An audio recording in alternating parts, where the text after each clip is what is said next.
Sasho sangena thina singalala endleleni nanazi indaba ze1KZN TV ehamba phambili namuhla. Unqabe sebhayilo solwa ngokubulala izingane zakhe. Owephalamende uTusa owomcwaningi Mabhuku. Kanti intsha iphathise umphako kowe G20. Sanemukelene nabakaMpombosho omnyama kwindaba ze1KZN TV okamzimba umntwana uyakhuleka. Sanibonani. Ukhetho kusilaxaza isicelo sakhe sebhayilo wesifazana obhekene namacala okubulala abantwana bakhe ababili endaweni yaseNgonyameni eThekwini KwaZulu-Natal. Umsola kuneliswa Thusini wenze lokhu ngesikhathi kevele kafushane enkantolo kaMantshi yaseMlazi eThekwini namuhla. Ukubona izathu umbuso obuhlelo ukuzisebenzisa ukuphikisa ukudedelwa ngebhayili kowesifazane oboshelwe ukubulala abantwana bakhe ababili ngezinye zezinto eziholeleke ekutheni akhethe ukushaya ungqamphothwe wanqoba ke ukusilaxaza umsolwa. Your worship, after canvassing the reasons for the bail being opposed and the accused options in terms of bail, I did do a consult with her in full with the interpreter being present, and she has opted to abandon bail at this stage, Your worship.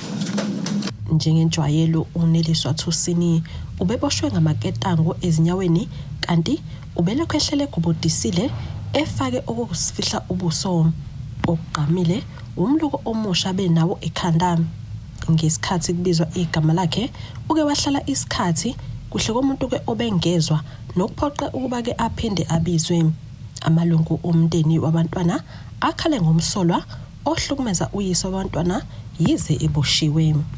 Boyini bese right wamfonela lona ngaphakathi ejele shuthi wasemvusela amanxeba manje kodwa kuseyibhukhele ke counseling ngamanje ubeleke busy emfonele emfuna ingubo sizibona singaphephile siyamsaba nje ngoba njengento ibhayili akayithathi siyakubonga lokho mhlawumbe sizothola ukulala kancane nathi size silinde kusuku olulandelayo sizothi sifana nezinhlanya nje ngoba usiphendule sangadasa ingqondo ayisebenzi ngoba sazi ukuthi simzonde noma singamzondi asizazi ukuthi kupho fa sikwenze ngoba phela bekumuntu ebesihlala naye besingamazi ukuthi ngelinye ilanga avuke senza lento. Kuzokhumbuleka ukuthi uThusini ubhekene namacala amabili kulandela ukutholakala kwabantwana bakhe oneminyaka emibili nonezinyanga ezimbili bedindilizile endleleni nokukholakala ke ukuthi wabakinya icala lihlehlele ukuba ke abhekelwe umbhede esibhedlela sabaphazamiseke ngokomqondo nokudedela kwemphumela yokuhlolwa kwezidumbu. The state will be moving an application for the matter to be postponed for purposes of further investigations. The post-mortem reports are currently outstanding, Your Worship. Interviews are also outstanding in this matter. Your Worship, we are asking for the matter to be postponed to the 4th of September for further investigations to take place, as well as for the booking of the bed space in Fort Napier, as it was the recommendation of the district surgeon, Your Worship, that he is to be referred for observation. Indabeni ze1KZN TV kubikunto mkhona Mvubu eThekwini. Somlomo eshamthetho wesifundazwe KwaZulu-Natal uNontembeko Boyce uthi bawushayela elikhulu ihlombe umbiko omcwaningi Mabhuku ophume umuhle. uBoyce ubezokwethula isabelo mali sehhovisi eshamthetho eMgungundlovu uthi ke sebethola izincomo ezinhle ngokusetshenziswa kwezinkece iminyaka emihlanu ilandelana.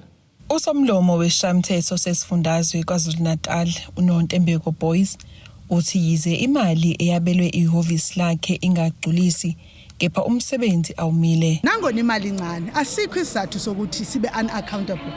Yingakho safika ngo2018 2019 isidlulile sathi xa siqala thina saqala ngokuimprove iaudit because we tightened ama systems senze ukuthi indlela yokulawuleka nokusetshenziswa kwemali amalungu mangabe efuna ihotel angafika siyawabhadalisa imali but also uma ngumsebenzi owenze iphutha nayo uyayibhadala imali yenza ke lento ukuthi bakuqine isystems but sase sifaka ioversight model esayicustomize kusalida ngetheme edlule kusalida omnye usihlalo wozihlalo esisayipracticeayo kule game ke siye sathi xa kuqala i-term sayiplanela kahle i-program yethu, our annual performance plan ne-strategic plan are reflective that sithi sifuna uku-investa kwi-core business. Uthi awasahanjiswa amalungu eshamthetho ukuba yofunda emazweni angaphandle. Indaba yama-international study tours lebuyizwa abahlonishwa beyikhuluma akusahanjwa la i-legislature ngama-committee because asinayo imali. But of course siyimember yezinye associations njenge-CPA lesiye sihambe siye kwi-Commonwealth Parliamentary Associations because sibhadala khona imali ye-membership for as long as South Africa is a member. iKwaZulu Natal ayikwazi ukungabi yiyona imember, so wenza lapho. Kodwa sase sihlangana ne-National School of Government ebiholwa nguProfessor uNgcaweni awusiyambongela insizwa yaseNanda ebisenza ke i-National School of Government yona ebiye yahlanganisa yasinikeza i-trainings. Ama-members they were part of the induction. UBoys uthi izinhlelo zeshamthetho ziyaqhubeka. Akukho esikumisile including ukuthi i-LGBTQIA+ symposium, i-women's symposium and other symposiums. Sifuna ama-partners kuyimanje sisegcineni kokulungiselela ukuthi siwenze ama-partners for indaba yama-young women. Already yona izawube isenziwa ngeyi-19 zika-August eReinkonyeni by the Multi-Party Women's Caucus because akukho esifuna ukucisha. Kanti uBoys uthi basebenza ngokuzikhandla ingakho bethola izinqumo ezinhle kumcwaningi mabhuku. The budget is not enough, but with the available budget, the 850-something million that we have given, 856 million that we have, we are going to serve abantu bakwaZulu Natal. We have gotten a clean audit when we had lesser than 856 million because akuthiwa phela unani konke kona lokho okuncane ukusebenzisa kanjani. Le clean audit ebesiyithola kulonyaka yeyesihlanu. Kusho ukuthi njengoba iminyaka ye-term imihlanu yasigeja kanye kwi-term edlulile engangiyisomlomo sathola nje i-unqualified opinion. There were 3 matters and we resolved them. Ezindabeni ze-1KZN TV nguAyanda Dube ngiseshamthetho eMgungundlovu. Lizodlulisela kumengameli wezwe Cyril Ramaphosa uhlu lwemfuno ezibekwa ngabantu abasha nosomabhizinisi abangaphansi kamasipala eHarry Gwala kwaZulu Natal abathi ke bafuna ukuzibona zenzeka njengoba kusondela kumhlangano omkhulu we-G20 ezosingatha kuleli ngasekupheleni kwalonyaka. Lokhu kuvezwe ke imeya lesifunda uzama ukuhle nximalo ngesikhathi kunomhlangano obuhlanganiso somabhizinisi bakule ndawo kanye nabafundi basesikhungweni ke semfundo iSaidi TVET College eKokstad campus. Imeya uZwide ithi inhlosongqangi yokuhlangana ngalolu hlobo ukuzwa ukufiswa ngabantu abasemazingeni aphansi nge-G20. Le G20 esiyenza la sijabula kakhulu ngoba umongameli wethu Cyril Ramaphosa uthe ayenzeke kuona wonke ama district sikwazi ukuthi nathi sibe novo lokuthi yini esibhekile ngoba iG20 inhlanganisela yamazwe awu20 aqhakambitse kakhulu kwezomnotho abayizikhondla esibongayo ukuthi umongameli wethu yena oyisherishayo. uZwide ugcizelele ukuthi iG20 akumele kube sengathi ngeyabantu abathile kuze kukhandeke isithombe sokuthi angeke yamsiza umuntu okude. Sifisa ukuzoinputha la a lot about i-rural and informal economy because that's where abantu bakithi bebenefita khona kakhulu and sifuna uhulumeni akwazi ukuthi ayixhase lama economies omabili i-rural and township economy ne-informal economy because abantu bakithi bayakwazi ukuthi babenefite kakhulu lapho. uMr Mpondi nje waka local lokuze waka 8 la nje ubade ekhuluma kade ekhuluma ukuthi siwuhulumeni sithathe impesheni emakhaya omama abangasebenza kade beziphilisa lapho ukuthi ngizayodayisa empeshenini ubulala ingulube yakho uyisike uhambe uyoyidayisa lapha ukwazi ukuthi wenze imali baboda badayisa amagwinya nopoloni and everything liyonto ivaliwe abantu baye emadolobheni bayohola khona sekubenefita these retail shops engeke ngizibize ngamagama la because akekho umuntu oseye emakhaya ukuthi things like that sikuyafanele ukuthi siwuhulumeni lapha phezulu emazingeni aphezulu sizibheke ngoba masikhuluma ngokuthuthukiswa mnotho kufuneka kuqale kakhulu endaweni ezisemakhaya. Kanti yabohlelo lokuxhumana nolwazi lukahulumeni iGCIS bathi kubalulekile ukuthi abantu bawazi umlando weG20. iG20 uma ngingayichaza msakazi inhlanganyela yamazwe omhlaba ahlanganyela ngonyaka ka1999 ngoba kukade kuwe umnotho laphayana kwicontinent yase-Asia. Athi-ke azohlangana ngoba awafisi ukuthi aphinde abone lokho kwakwenzekile. Kumele kube khona izindlela zokuthi bazoyivimba kanjani leyo nto. Nomongameli wezwe ushilo wathi le G20 iningizimu Afrika njengoba ithole leli thuba eliyingqayizivele yokuthi ihoste le G20 kulonyaka, kufanele kube iG20 of the people. Lokho ke ukuthi iG20 of the people kusho ukuthi kufanele siphume siye ebantwini, siyoxoxa nabantu, siyothola uvo lwabantu oluhlukahlukene ukuthi umongameli uma ngabe eseya lapha kwi-Leaders Summit ngoNovember kuzophinde futhi kube khona nokunye sikubiza ngokuthi i-Social Summit okuzokwenzeka before umongameli aye kwi-Leaders Summit. Uma ngabe eseye lapho umongameli kufanele kube khona umphako awuphethe ovela ebantwini baseningizimu Afrika. Ntando yenkosi Dlamini ezindabeni ze1KZN TV. Ngibika ngiseKokstad. Asithi kushelele itolo nenabesolo siyabuya futhi nezinye zeindaba.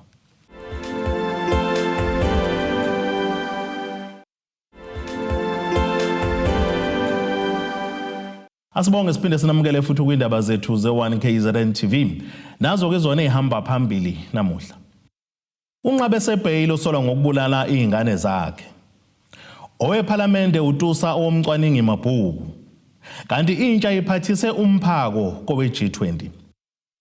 Umasipala waseNkandla enyakatho KwaZulu-Natal uthi kubalekile ukwakha ithangami nezinkundla lapha besilisa bezohlanganyela khona ndawonye ukuze ke kubhungwe ngengqinamba ababhekana nazo bese ke kuphuma nezisombululo. Lo masipala ubusi ngatheka imbizo yamadoda endaweni yasenhloshane khona belu eNkandla.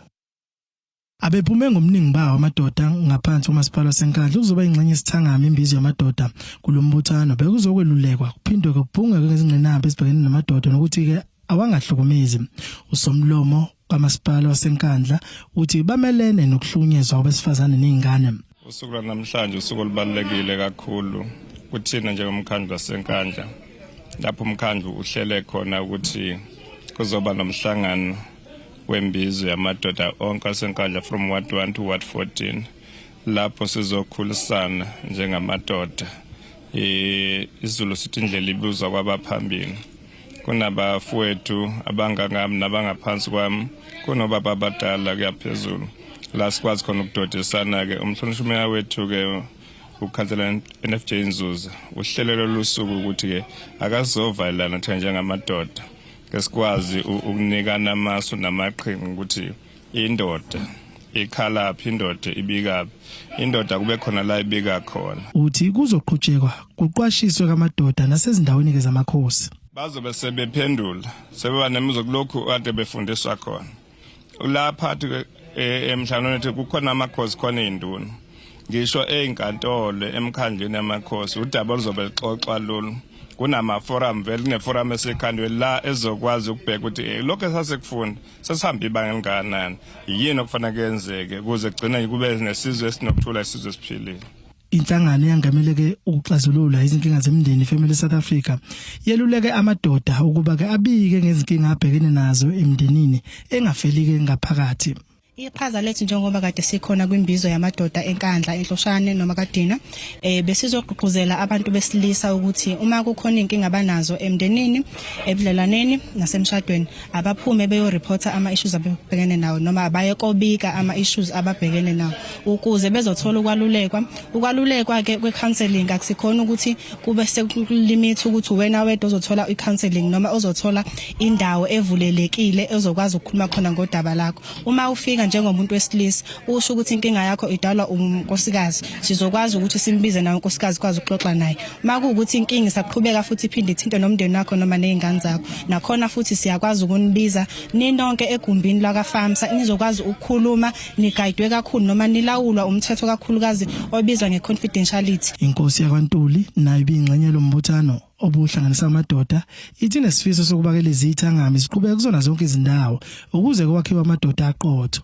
Sijabule kakhulu sizwa sithokozile nje ukuthi sithole leli thuba mhlambe nathi makukhona la sihlukumezeka khona sizama ukuthi sikhulume nje sivuleleke kube khona la sibika khona singahlali singabikanga ndawo njengoba sithole leli thuba njenga namhlanje ke sikujabulele kakhulu lokho singamakhosi nje alapha endaweni yaseKingcitshwayo sikuthokozele sonke lokho singamakhosi alapha eKingcitshwayo sesithi ke mhlawumbe lolu hlelo bengaqhubeka nje lungami lapha singagcini futhi lapha lesifunda saseKingcitshwayo luhambe lisabalale zonke indawo siyabonga nje ngoba khona nabaningi abaxhasile esibona ukuthi ke mhlawumbe ngempela lento oyenzekela izokuphelela nje lapha izoqhubeka iye phambili bokuthi ke isifundisa nje ukuthi mhlawumbe funa siphathe kanjani nathi singamadoda nabantu besifazane mhlawumbe sihloniphane kanjani nabo. Amadoda kanye namabhunga bethamelele lembizo yamadoda athi izohamba ibanga elide ukuxazulula izinkinga esibhekene namadoda. Lokho kwenzekela kuzosilekelela kakhulu thina madoda ngoba kuvesi lana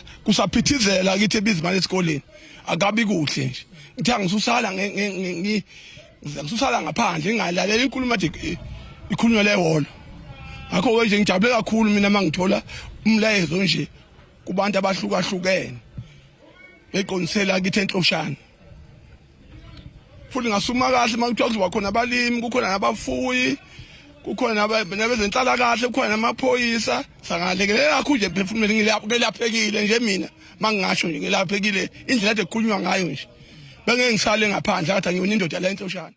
Bengifisa ukuthi ngibe lapha ngaso sonke isikhathi ukuze ngizokwazi ukuthi ngikhule ngifundisekile isikhathi esiningi ngoba sikhula thina ntsha yamanje sesikhula sibe nalokhu okubi esesikwenzayo kanti abantu bakudala bebengakhuli bebelandela imithetho nemigomo ade benza before bengena emakamereni. Isikhathini samanje thina ntsha asakhona ukulandela leyo mthetho sesigcina siphula imithetho silale namantombazane singakaqeqeshwa ukuthi umuntu wesilisa mezolala nomuntu wesifazane uqala la. Ngiyathokoza kakhulu ukuthi ngibe la ngifunda okuningi kulembizo njengoba ke kuphethwa kenyanga amadoda ontulukazi amadoda adontshe ngendlebe ukuthi awangahlukumezi abantu besifazane nezingane. Izindabeni ze1 KZN TV kubi uNkosenhle Mthembu enkandla enhloshane. Bafuna impendulo ngezethembiso zokususwa kemjondolo yaseDakota eThekwini kwaZulu-Natal abahlali bakuleya ndawo ecekeleke phansi ngenxa yomlilo emasontweni adlule. Lokhu kuvezwe ke ilungu lomphakathi ngesikhathi umasipala weThekwini nezinhlangano ezahlukene beqalisa ngokusemthethweni uhlelo lokufaka kweinsiza zokuxwayisa uma ngaba kuqubuka umlilo. Bakhala ngokulinda umlibe abahlali emjondolo yaseDakota ngodaba lokususwa kwabo kule ndawo. No into besicela ku deputy mayor ukuthi besicela ukuthi asicheckele kubaba uphatho waka housing ukuthi ime kanjani iplan because wayekade ethe ubaba nangubaba umayor ukubaba ukhawunda wayekade ethe ubanikeza 3 months ngenkathi kwakushe ngale ukuthi basicheckele ukuthi iziphi indawo esizokwakhela kuzona ngoba kwathiwa indawo yethu ayikho right for ukwakhiwa so basebethi bazosibhekela indawo esizokwakhelwa kuzona ikona ke besikutshela umama ukuthi sicela asenzele follow up kuleyo nto ukuthi iziphi lezo indawo seyitholakele yini njengendlela yokuzama ukuqeda nyanga ezigameko zokusha kwemjondolo okuvame ukudlala ubingi izikhathi zobusika umasipala iThekwini nezinhlangano ezahlukene bafake izinsiza ezosiza ukuxwayisa abahlala kulezi indawo uma ke kuqala umlilo okushayelwe ihlome abahlalini. Ngijabulile kakhulu ngifuqa amanga ngijabulile ngoba yabona izimo ezenzakala lana zimbi ngoba ngenzeka ukuthi mhlambe ngishiye ibhodwe ngitshela isitofu sicishile ngihambe ngiye etoilet ngizothi ngiyabuya sekuyavutha yabo kanti uma ukuthi mhlambe ngihambile ngaye etoilet ngashiya umakhelwane ukhona ngala eceleni iyakhala yona la umakhelwane ngashaya ngisicapha phansi avula cishe. Izosisiza kakhulu kuba la kuhlezi kusha abantu bamoshekelwa kakhulu njengamanje asinama passport asinalutho nje izinto ezibalekile zishele emandleni zonke. Njengoba ukuthi unendlu yonke into endlini ishele endlini singasizakala kakhulu. Ezinye zeinkinga ezibikwe ngalendawo ukugcwala amanzi uma kunezimvula kanye nokuxhunywa kagesi womgunyathi nokunye. Usekela meya kamasipala uthi lolu hlelo bazolisabalalisa nakwezinye indawo.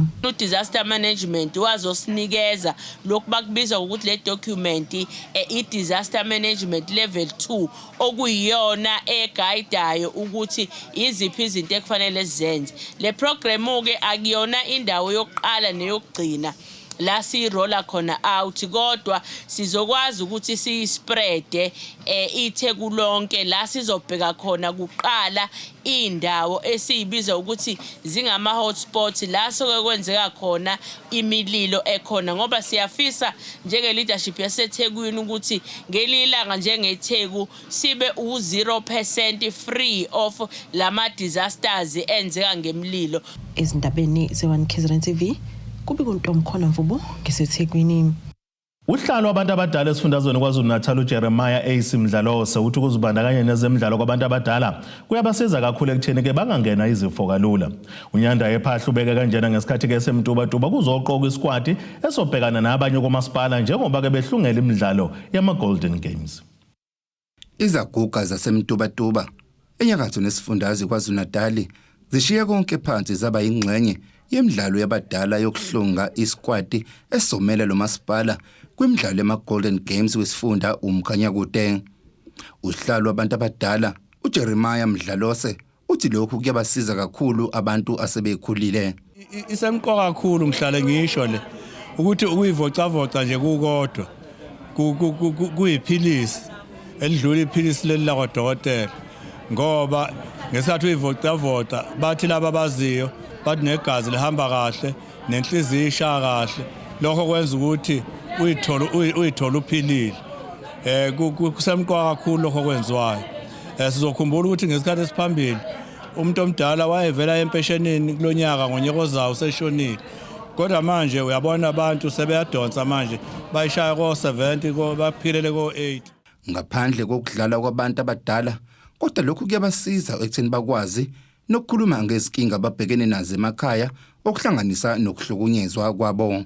Okukhulu kakhulu yiloko ukuthi abahleli phela benyakaza ukuze bekwazi ukuthi amahlala khona laba abahlala benawo ebahlupha ngazo zonke izikhathi akwazi ukuthi adambe ngoba kuyiqiniso nje ukuthi kuwo wonke umuntu ufanele ukuthi athathe leso sikhathi anyakazise umzimba nongaseyena umuntu omdala olingana nje nathi ukuthi mabehlangene ziningi izinto ezibahluphayo emakhaya kodwa kuzokwazi ukuthi kubalekelele ngoba sizozikhuluma bazazi nezinhlaka okufanele ukuthi mangabe kunalezo inkinga bakwazi ukuthi babike kuzo ngaso sonke isikhathi ukuze inkinga abasuke bebhekane nazo ikwazi ukuthi athendeke. Kuyenzeka kokunye sesike saba nazo igameko la khona umuntu omdala ethi useze wahlaselwa zigebengu kwaze kwaba kathathu kwaze kwaba kani but kungekho into eyenzakalayo ukuthi avikeleke kanjalo nabanye othola ukuthi uhlaselwa abantu izingane ezincane zizontshontsha abanye zize zibadlwengule. Izaguga zenza imidlalo enhlobonhlobo enkundleni zemidlalo kwaMsane kanjalo nabezempilo bebeyingxenye lemidlalo ukusiza abadala. Izindabeni ze1 KZN TV kubikuthi abanamaphumulo emtubatuba. Asiphinde sithi shelele itolo nabesilo siyabuya nezinye zindaba.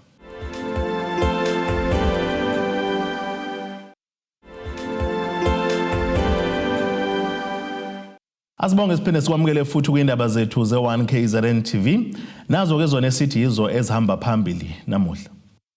Unqabe sebhayilo solwa ngokubulala izingane zakhe.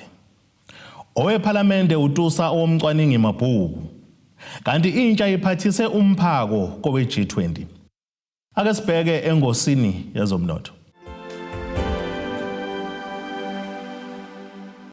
Iranda kuleli ngu-18 rand maqhathaniswa nedola laseMelika libe ngu-23 rand 84 cents kupondo waseBrithani libe ngu-20 rand 59 cents maqhathaniswa ne-euro yase-Europe. Intengo yegolide ngu-$3,308 31 cents ounce kuthi intengo yoilo ngahluziwe yona ube ngu-$73 24 cents umbongolo. Ake sibheke engosini yezemidlalo.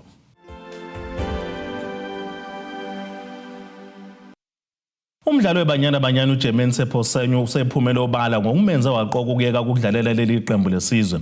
Lo mdlalo umemezele ngaphambi kokuqala komqhudelwano weCAF Women's Africa Cup of Nations iWAFCON ngamafuphi ukuthi uzohoxa ukudlaleleni iBanyana emva kwawo lo mqhudelwano. Kwenzeka konke lokhu nje leli qembu eliqeqeshwa nguDesiree Ellis lidlale iWAFCON ngaphandle kwesinye sezethenjwa kunguThembi Kgatlana esicele ukuhoxa ngenxa yezathu ezidintasona. Ngokusho kwakhe ngaphambi kokuqala komqhudelwano abadlali beBanyana bateleka bekhala ukukweletwa kwemali inhlangano engamela ibhola eNingizimu Afrika okuyiSAFA. Lokho ke kuholele ekutheni kumqhudelwano uqale sekumuncu nakubalandeli bebhola eNingizimu Afrika. Abaningi baxaka umengameli wayo kweyiSAFA uDanny Jordan ngokubhimba kwezinto kulo association. Ake sibheke naso isimo sezulu esingalindeleka.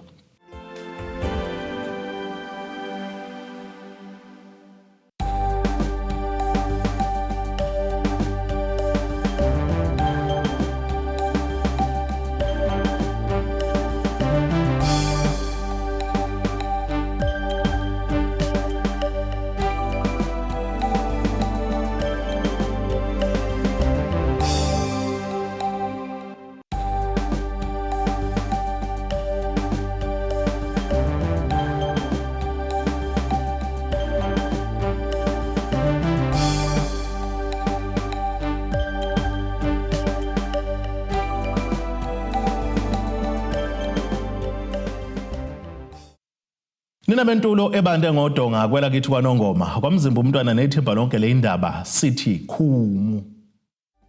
Abethuli bethu bezindaba baxhaswe iThuli's Bayview Bridal. Ungabashayela kulezi zinombolo ezivelile.